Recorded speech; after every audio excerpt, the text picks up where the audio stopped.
Why Behind the Buy, a podcast for marketers focused on finding and targeting their ideal customers at scale.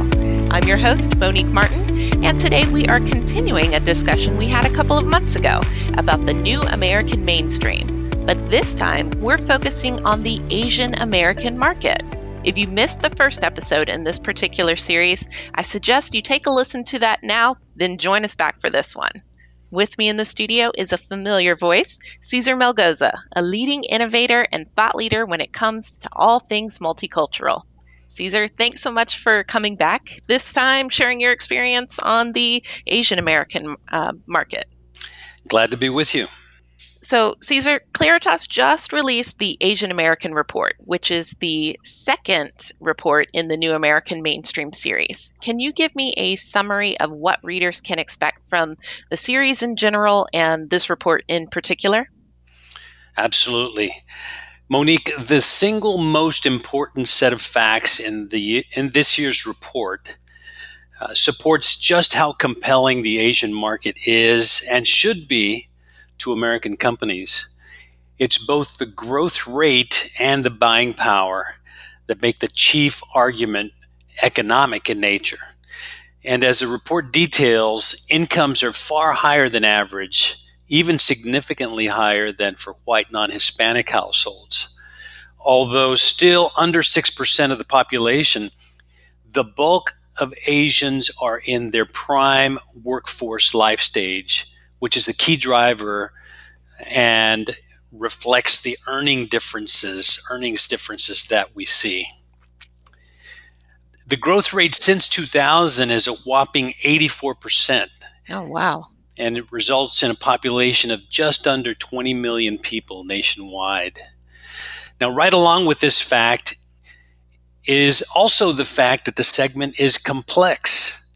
In fact, it's not just one large monolithic segment. Each nation and the corresponding culture is distinct, including language and religious backgrounds. This presents challenges to marketers. However, it's my belief that the extra care will be well worth the investment for those who get it right. What would you say are the most compelling insights that this report reveals about the Asian American consumer? Well, there are plenty of them, and I encourage everyone to download a copy of the report. It's quite easy to read, but let me give you a few nuggets, 4 specifically, that you can try to memorize and share with your colleagues. First, nearly 20 million people in 2019. So 20 million Asians in 2019 in the United States. Second, almost 6% of the overall American population, yet 21% of the growth in the population. So more than 3 times the growth than the percentage of the population. So very, very fast growth. Mm-hmm. The third fact I would say is the highest household incomes by far, with an average of $116,000 per household in 2019. That's significantly greater than the white non-Hispanic households. In other words, white households, what normally people refer to white or Anglo households, so even far greater than white households. Fourth is that current Asian households will outspend even the white non-Hispanic households by $1.2 million over their remaining lifetimes. So marketers need to focus on what's at stake, and what's at stake is the spending available to their company. And so Asians will spend $1.2 million more during the remainder of their lifetimes. Now, talk to me about lifetime value. There's a section in the Asian American Market Report that basically goes into this. Why is it important for companies to understand lifetime value? Sure, Monique. This is one of my favorite subjects because it's something that you can use directly in your strategic planning and your budgeting. And I'd like people to consider doing this the next time they need to write up their business plan. I'll walk you through it slowly since most people are not used to thinking of it in quite this way. Remember, the bulk of Asians are in their prime workforce life stage. They're making the money, they'll retire later, right? They're right in the core of their earning years. And it's also significantly due to their higher incomes, right? So you have younger people, much higher incomes, and therefore that spending over their lifetime will be significantly greater for that reason. And this is completely relevant to marketers because of their investment in brand equity and long-term engagement. In other words, marketers don't want customers just for one grocery trip or the next automobile they buy. Ideally, marketers are in for the long run. That is, keeping a client for a lifetime of loyalty. When investing, we need to consider this number in order to look deep into the picture of spending going forward, not in the rearview mirror. So budget to the future, not to the past. Anticipate where the market will be once you develop that campaign, those messages, those images, those relationships going into the future, because that's when it's going to pay off. So you need to look forward, not backward. And that's why this metric is so compelling. And you can see the details of this beginning at page 14 of this year's report. I like that. Budget to the future, not to the past. That all makes sense. The longer someone lives, the more likely they'll be spending over time, right? But I think that $1.2 million number that you threw out there, that blew me away. Very significant. Yeah, really. Okay. I think this is going to be a perfect spot for us to take a quick commercial break, because when we get back, we have a special guest who's going to be joining us. So make sure you stay with us, and we'll be right back. Capturing multicultural growth opportunities requires understanding them from their likes, dislikes, preferences, behaviors, and more. These insights let you create personas, tailor messages, and create promotions specific to their wants and needs. The Asian American Market Report is full of the data you need to help drive bigger profits for your business. To receive your complimentary copy of this report, visit www.claritas.com. That's www.claritas.com. We're back and very excited to welcome Serena Lee from TDW+Co to the Why Behind the Buy. Thank you for joining us today, Serena. Thank you. It's my pleasure. So for our listeners at home, can you give us an introduction to who you are and what exactly you do? Yeah, of course. My name is Serena Lee, and I'm currently an account supervisor at TDW+Co. I manage multicultural and marketing campaigns for clients across public, private, and nonprofit sectors. Very cool. So, Serena, is it fair to say, or would you classify yourself as a bicultural Asian American? Absolutely. I actually define myself as an 1.5 generation Chinese American. On the acculturation scale, I like to think of myself as a AA3, which is right in the middle. I immigrated from China at age of 14, and this year will mark my 17th year in the U.S. My Wow. parents, who came to the U.S. in their 40s, are very much AA5 still. They speak very little English, and they rely heavily on myself and my brother to translate for them from day to day. Awesome. Thank you for sharing your story with us.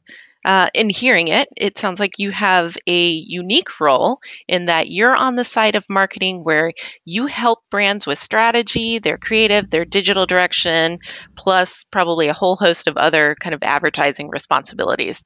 But then you're also a consumer.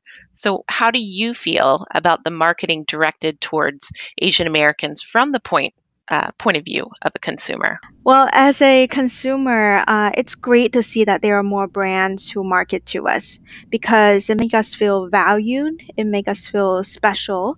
It tells us we care about you, you are important, and your loyalty to our brand matters. It's really refreshing to see that compared to the overarching political climate nowadays. Now, from the lens of a consultant, though, I often do see that there are two types of client, in my opinion.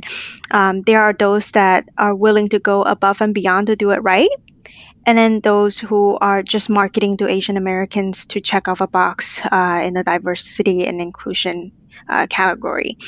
Um, I do believe that consumers can tell when a message isn't genuine.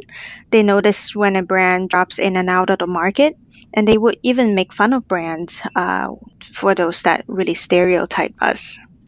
And César, I'm sure you'll want to kind of jump in here too, but you and I both have our own reactions as consumers from different ethnic standpoints, and we've discussed that previously on the other podcast we did together. But it's good to have another perspective in the mix, especially one that has arguably been underrepresented even more so than other groups.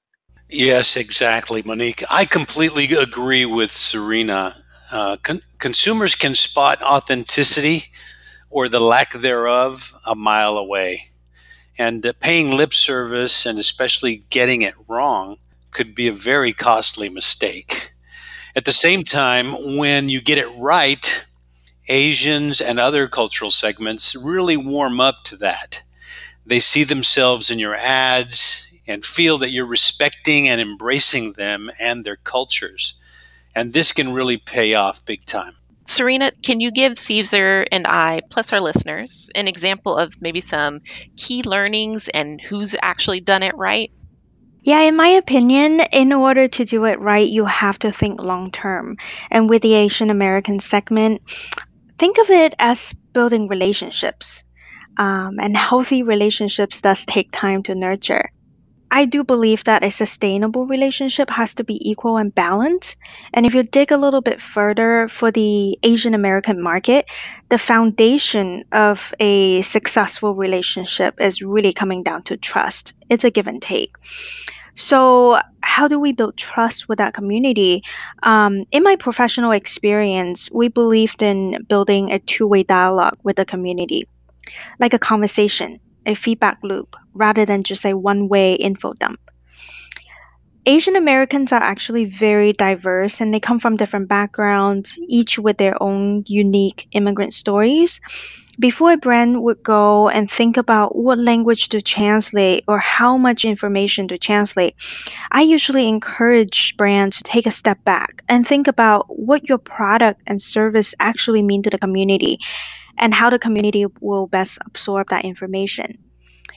You might have heard of the phrase seek to understand before being understood. And we know that the best way to understand the community is really to go to them and listen to them. And this is why I believe that research is so powerful for brands and marketers alike. You can combine various methods of research, both quantitative and qualitative, to help you understand what the consumer need and want. And when number can only tell you so much, I usually encourage brands to really go to the community and talk to their actual customer and to understand their awareness, sentiment, barriers, motivators, and challenges. And try to dig a little bit further to see why do they have certain tastes and preferences. And most of the time, I find that it's because it's tied to their immigrant stories. Now, the Chinese immigrants that have arrived during the 70s are very different than immigrants that have arrived in the 2010. And there really isn't a uniform persona that embody us all as Asian Americans per se. And I'll give you an example. So, the earlier wave of Chinese speaking immigrant are more likely to come from Hong Kong, Taiwan, and the Canton region of China. These immigrants usually speak Cantonese, Mandarin, and prefer to read traditional Chinese. They're here to pursue the American dream, the better life. But the newer wave of new money that come from inland China are more likely to speak Mandarin only and use simplified Chinese. They are not necessarily here for the better life per se. In fact, a lot of them are here because they want to pursue cleaner air. They really value the environment. Now, these two groups of people, and me being stuck really in the middle of it, we coexist side by side now. And depending on which audience you're targeting, you may need to choose the language and the channels according to their preferences. But for a brand to really truly capitalize on a particular segment, you really have to consider the customer's experience. It's really more than ads. Are there any operational limitations that can deter the customer? Is your infrastructure ready to accept the influx of new customer with such a unique need? For example, if you have a Japanese ad asking for people to find out more information online, is your website in Japanese? If you have an ad that's in Tagalog, is your call center and sales staff actually bilingual? I believe that the upper funnel and the lower funnel must be equally ready to take on a new segment. So, Serena, one more question. On the flip side, what mistakes have you seen made that ultimately led to key learnings going forward, or maybe just presented an opportunity for learning? Yeah, that's a great question. A lot of the mistake I've observed over the years come from brands trying to make short-term gains with the lowest amount of investment. In other words, trying to be overly too efficient when building this relationship with the target audience. So they may try to cut corners by simply changing an English poster's hero image with a somewhat Asian looking face. What happened is that that poster would never really resonate with the audience, just because you're changing the image. Now, another mistake I've observed is translation. It really come down to that copy, right? Straight translation of the copy without taking into consideration of the intent, the style, the tone, or even context would really be meaningless to the community. And last but not least, and I've heard this recently, is advertising that generalize the segment, assuming that they are all the same with similar tastes and preferences. And this mistake would really cause brands to miss out on huge opportunity to have meaningful engagement with that particular audience. That's great. And Cesar, I'm curious from your perspective, have you seen any missteps lead to learning lessons? Well, anyone who's ever taking a college marketing course remembers some of the horror stories that result from mistakes that were made by marketers. And there are many of them when it comes to multicultural marketing. And sometimes it's not just getting it wrong with a typo or something as obvious as that. Sometimes it has to do with a metaphor that is not common or could be inappropriate, or humor that is just not well understood by another culture. So it's not necessarily a thing of the past. It continues to happen. So you read it in your college textbook and you think that, well, those mistakes were made in the past and we're smarter now. That's not necessarily the case. It can happen all the time. And one of the most obvious mistakes is when you have a lack of continuity between the marketing message and the follow through, the engagement with the client at the call center, at the store, or wherever it is that you're touching that consumer. Mm-hmm. Yeah, unfortunately, as a consumer, I can think of a couple of missteps where the messaging was really wrong. What comes to mind is the whole Kendall Jenner Pepsi commercial, and it was seen as being trivializing to political protests like Black Lives Matter movement. Or there was a Dove ad where a Black woman was wearing a brown shirt and she uses the Dove body wash, and suddenly she turns into a white woman in a white shirt, and that's obviously perpetuating a centuries old stereotype. So both of those totally missed the mark. And from a consumer standpoint, it's hard to believe or hard to actually imagine what the intent was with those messages. But that's proof that there's still room to grow when it comes to diversity and inclusion in marketing campaigns. But then I also think again of Dove in a way that they got it right when they did their campaign for Real Beauty. And I think that was back in 2004, somewhere around there, where they released that one. And they showed women of all shapes, sizes, colors, and it was meant to question society's notion of female standards of beauty and instill confidence to be comfortable with yourself. So it's kind of hard to believe that a company that launched something so groundbreaking with their messaging and what they're putting out there was able to then turn around a few years later and get something so wrong. But yeah, that's what happens, and that's why it's really important to look at who you're marketing to make sure that you're sending them the right message, like we've been talking about this whole episode so far. Serena, I just have one more question before I let you go for today. So the Asian American Market Report that we just released at Claritas, it emphasizes this group's enormous buying power. But what can you tell me that qualitatively that would help marketers focus on engaging in a more effective manner?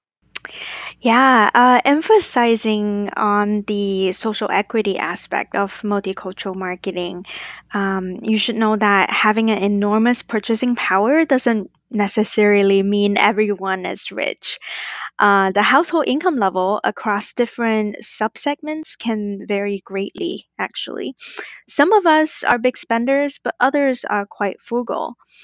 So, however, one thing that you can count on though is that Asian Americans are very value driven. If we perceive the product is worth the money, we will spend the money. Thank you for sharing your experiences with us, Serena, both personal and professional. If people want to know more about TDW+Co, where can they go? Go ahead and give us your shameless plug.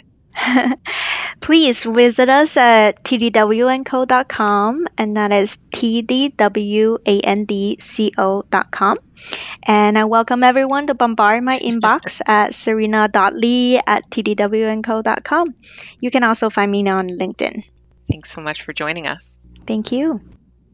So, César, you've given our listeners some great insights into the Asian American market.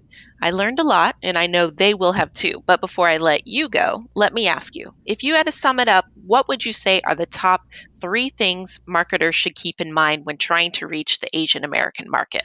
Well, I'll keep it short and sweet. Number 1 is know the numbers. Business is driven by data. Business is driven by numbers. Know the numbers, not just today, but the future trends of where we're going. All right. Number 2 is bite the bullet and do it with TLC. So make a decision, invest, and do it right. And finally, I would say, remember to help the rest of the organization understand the nuances of your campaign and execute the strategy the way that you dreamed they could execute it. The last thing you want is to have a brilliant award-winning campaign and then it falls down in the organization because your colleagues don't know how to execute at a local level, don't have the resources, or just are not following through with all the things that clients need to hear so that that investment in that campaign pays off. So the last point, just to reiterate, is help the rest of the organization execute the strategy. That's great. I think number 3 is my favorite. If everyone isn't on board, it's just not going to work. And I love it when we can end these podcasts on something actionable that our listeners can immediately walk away with in terms of a plan or a path forward. So thank you for that. Well, folks, we're just about out of time for today's episode, but I want to thank my guests, César and Serena, for joining me. And as always, thank you at home and on the go for downloading and listening. If you haven't already, we would love for you to subscribe to The Why Behind the Buy so you never miss an episode. Rate us 5 stars and leave us a positive comment. If you liked what you heard today and you want to learn more about the new American mainstream, and in particular the Asian American market, visit www.claritas.com. We'll see you next time.